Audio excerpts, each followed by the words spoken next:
नमस्कार, स्वागत है आपका हमारे चैनल पर। पश्चिम बंगाल में हुए शिक्षक भर्ती घोटाले को लेकर ईडी ने किया है फिर एक बार बड़ा खुलासा। आपको बता दें कि अर्पिता मुखर्जी के घर से जिस तरीके से बड़ी मात्रा में बरामद हुआ था कैश और सोना, अब इसके बाद जब कल अर्पिता मुखर्जी और पार्थ चटर्जी को कल ईडी की तरफ से सेशन कोर्ट में किया गया पेश, उस समय पर ईडी और अर्पिता मुखर्जी के वकील ने किया है एक बड़ा खुलासा और कहा है कि अर्पिता मुखर्जी की जान को है खतरा।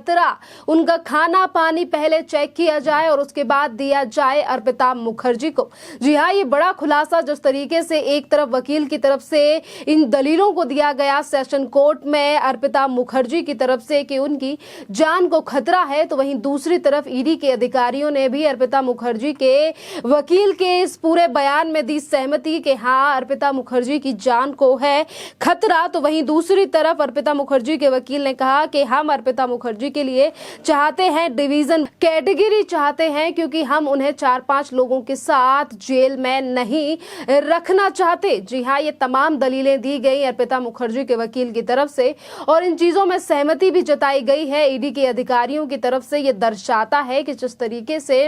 अर्पिता मुखर्जी के घर से बड़ी मात्रा में कैश, सोना और विदेशी मुद्रा हुई बरामद और इन्हीं तमाम चीजों के चलते आज अर्पिता मुखर्जी की जान को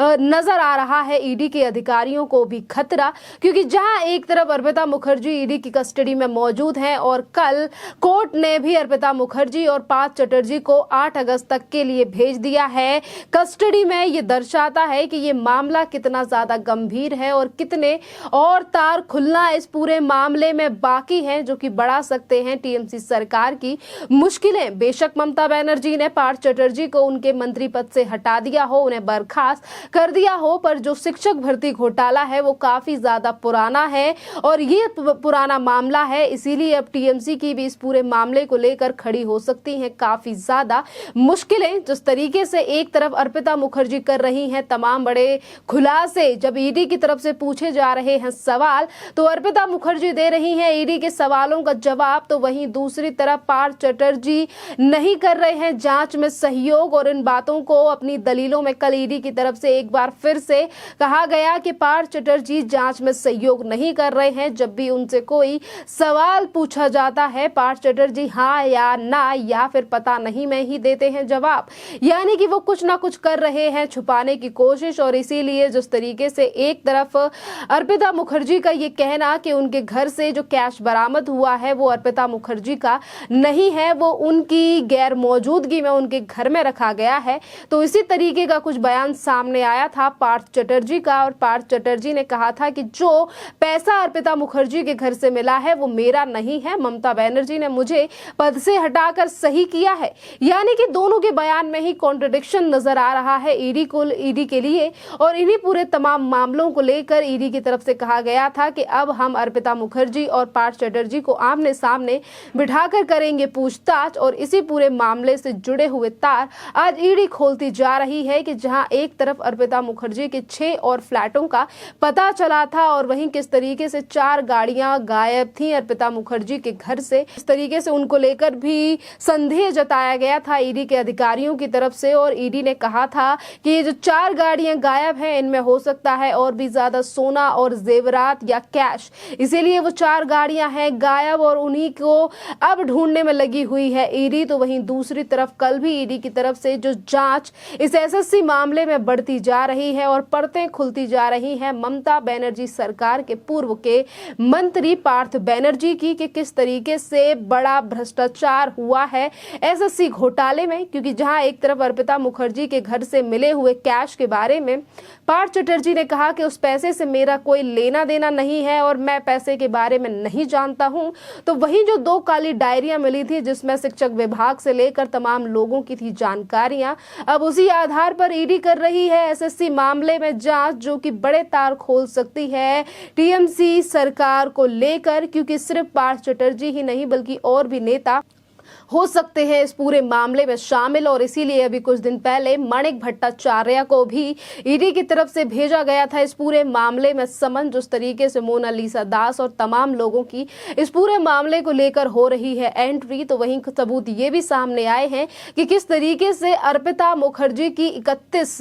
LIC में, जिसमें नॉमिनी थे पार्थ चटर्जी। एक तरफ पार्थ चटर्जी कहते हैं कि मेरा कोई रिश्ता ज्यादा गहरा नहीं है अर्पिता मुखर्जी से, तो वहीं दूसरी तरफ 31 ऐसी LIC है, पॉलिसी है, जिसमें नॉमिनी पार्थ चटर्जी हैं अर्पिता मुखर्जी के। तो अब इसको लेकर भी जनता उठा रही है सवाल कि आखिरकार ये रिश्ता क्या कहलाता है, जिसको लेकर आज पार्थ चटर्जी झाड़ रहे हैं अपना पल्ला के एक तरफ नॉमिनी बनकर बैठे हैं पार्थ चटर्जी, और वहीं दूसरी तरफ पैसे और अर्पिता मुखर्जी से नहीं बता रहे हैं अपने कोई खासा संबंध, और वहीं दूसरी तरफ फ्लैट से लेकर तमाम बड़ी जानकारियां ईडी के हाथ लग रही हैं इस SSC घोटाले को लेकर। खैर, आपको ये भी बता दें कि जहां एक तरफ कल सेशन कोर्ट ने पार्थ चटर्जी और अर्पिता मुखर्जी को 18 अगस्त तक के लिए कस्टडी में भेज दिया है, तो उसके बाद जेल में भेज दिया है। तो इसके बाद कल ममता बनर्जी ने देश के प्रधानमंत्री नरेंद्र मोदी से भी की थी मुलाकात, जिसको लेकर तमाम उठे थे सवाल। जहां कांग्रेस और तमाम विपक्षी पार्टियों ने उठाए थे सवाल कि ममता बनर्जी देश के प्रधानमंत्री नरेंद्र मोदी से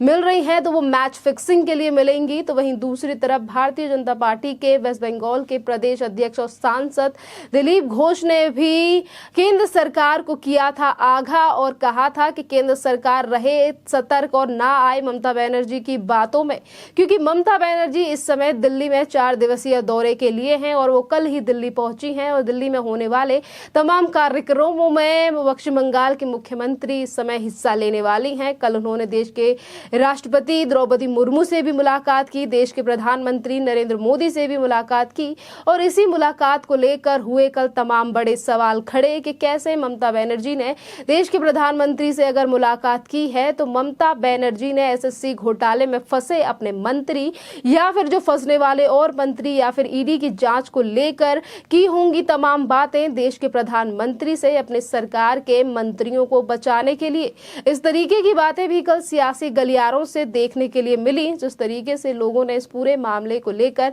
कहा कि ममता बनर्जी अब कितनी भी प्लीडिंग कर लें देश के प्रधानमंत्री के सामने, पर आज केंद्रीय एजेंसियां अपना काम कर रही हैं, वो अपने सबूतों के आधार पर एक्शन लेंगी। जिस तरीके से बड़े खुलासे हो रहे हैं SSC घोटाले में, किस तरीके से ममता बनर्जी के पूर्व मंत्री हैं पार्थ चटर्जी, उनकी सरकार में पहले शिक्षक विभाग में थे और उसके बाद वो उद्योग मंत्री बने, और किस तरीके से बड़ा घोटाला उन्होंने शिक्षा विभाग में किया, शिक्षकों की नियुक्ति की गई, वो भी पैसा भर भर के की गई, जिससे एक बहुत बड़ा नुकसान वेस्ट बंगाल के जनता, छात्र और लोगों के लिए हुआ, जिसको लेकर आज भारतीय जनता पार्टी की तरफ से लगातार सवाल भी उठाए जा रहे हैं। वहीं दूसरी तरफ ममता बनर्जी ने पार्थ चटर्जी को उनके पद से हटाकर निष्कासित कर अपना पल्ला झाड़ने की कोशिश की है, पर यह मुद्दा यहीं पर खत्म नहीं होता, क्योंकि आज जनता की बात करें या फिर वेस्ट बंगाल में विपक्ष की भूमिका में बीजेपी की बात करें, आज फिर भी ममता बनर्जी को लेकर सवाल उठाए जा रहे हैं कि ये मामला जब इतना ज्यादा पुराना है,